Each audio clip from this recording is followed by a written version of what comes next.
जो पूर्वी होता तो अधिक वृद्धिंगत झाला आणि खऱ्या अर्थाने या संत तुकाराम महाराज जगद्गुरू संत तुकाराम महाराज पुरस्कार माझ्यासारख्या सर्वसामान्य कार्यकर्त्याला देऊच्या अध्यक्ष आणि त्यांच्या संस्थेने दिला। मला त्यासाठी त्यांनी योग्य समजलं, हे माझ्यासाठी फार भाग्याचं आहे आणि म्हणून हा पुरस्कार दिल्याबद्दल मी त्यांचं मनापासून अभिनंदन करतो, मनापासून आभार मानतो।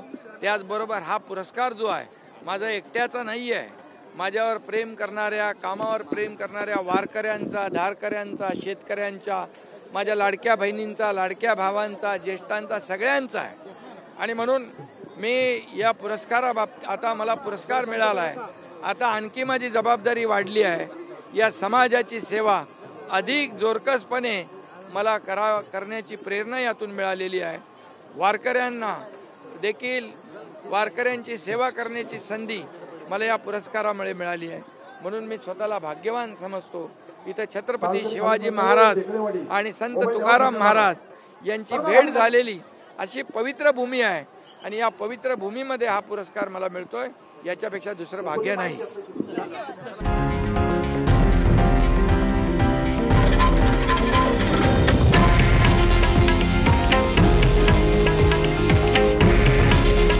हे आहे देशातील नंबर 1 न्यूज नेटवर्क आणि आपण पाहत आहात TV9 मराठी।